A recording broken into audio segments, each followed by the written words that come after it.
think it's time that we review another non-Christmas themed movie. I mean, it's been like, what, a day since I reviewed the last movie for Christmas month? I think so. I think we should review a movie that is dedicated to New Year's and that no one, and I repeat, no one has talked about. No one has reviewed this movie. I will be the first. The movie I am talking about is called Dead of Winter. I was looking at movies that were snow themed and winter feeling, good, cozy movies, and I just typed in best snow themed horror movies, and this is one of them. I got it off eBay for $8. I'm not gonna lie to you. I saw this cover and I'm like, I'm sold. This looks awesome. This looks fun. It kind of reminded me of the movie we just reviewed the other day, Blood Runs Cold. The way that cover looked. This looked really interesting. So what's it about? Oh, it's about this guy in this snowmobile and he's going to be killing people.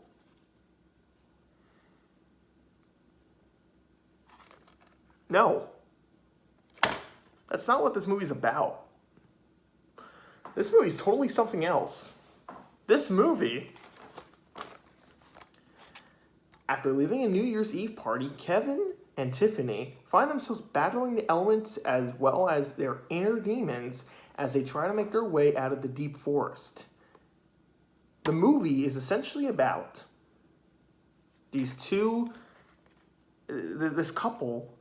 They get back from they're driving home from a New Year's party, and they get drugged, and the whole movie is them lost in the woods trying to find their way out as they are literally scared half to death by these visions they're seeing, but they're just messed up because of the drugs.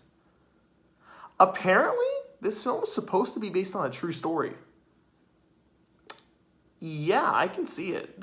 Something like this could happen. I've heard similar cases like this where people have been drugged and it makes them go crazy and they do stupid things. I mean, that's why you don't do drugs or drink beer.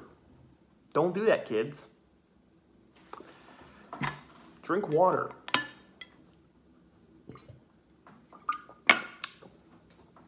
I will admit, though, I was a little disappointed that this movie wasn't a slasher, because I was just expecting to have a fun time with this movie. I went into it blind. I had no idea what this film was about. I only saw the cover and I was like, I'm sold. Because I couldn't find the trailer for it anywhere until I found out that the alternate title for this movie was Lost Signal. And then I finally saw the trailer and whoa, what the fuck. But I went to this movie blind, thinking it was going to be some sort of slasher. And I'm not going to lie, I actually really like this movie.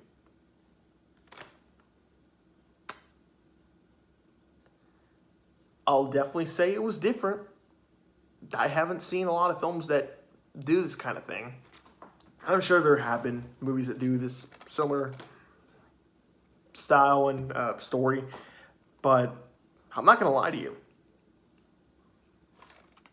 This film was actually not that bad.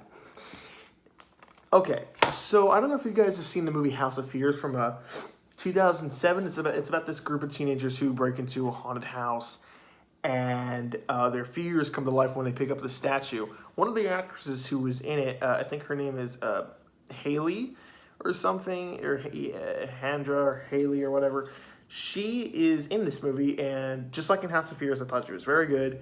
She's really good in this film. I also think that the main actor are really good. What are their names? Santos and Sandra Mccoy. Both the actors do a really good job of portraying the characters they are. For the most part, they're likable. There's nothing, terrible at them. And I also thought that the dialogue was actually not that bad, because movies like this don't have good dialogue, and that's something I don't mention a lot, but I wanted to point it out in this movie because this movie actually felt realistic, and I liked the fact that it was more of a psychological horror rather than a slasher. I'm kind of glad it wasn't a slasher because it was different and it wasn't, poorly done. I think there are elements that do not work in this film, and I'll get to that in a minute. But I think for the majority of the film, I was entertained, and I was like, okay, I'm curious to see what happens. How are they going to get out? I think my biggest problem with it, though, is that because we know they're just hallucinating everything, there's not really a fear factor. You're just like, are they going to get out? Well, I guess I'll have to see. Ooh, okay, that was surprising. Hold up. Oh, wait. That's not a killer. That's just their imagination. Yeah. Shoot. So, you didn't really create the fear factor in that. There wasn't really much tension or fear. I wanted to see the characters make it out. I don't know anything about the true events that this movie is based off of, or the story. So I can't really say that. Oh, did they make it out? I mean, I think that they both died. This movie had like a little twist at the end that was kind of weak, but it was not terrible, just kind of weak. Like I said, I think the acting is good, but towards the end it gets really corny. In fact, it says it right here. Combines the bleak, cold winter terror of 30 Days of Night with the chilling white-knuckle tension of The Shining. Oh yeah, this movie rips off The Shining in the last 10 minutes. The main guy, or the boyfriend, goes crazy in one scene, and he literally starts saying, Tiffany! Tiffany! Oh, Tiffany, you hit my head.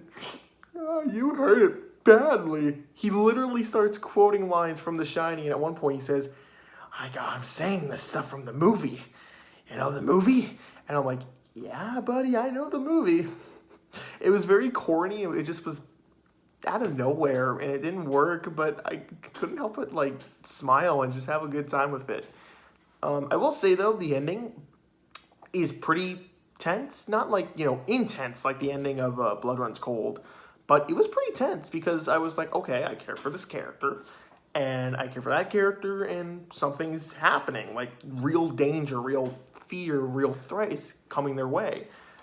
But I will admit that towards the end, I was like, oh, okay, I kind of know where this is going. And it went about the way I was expecting.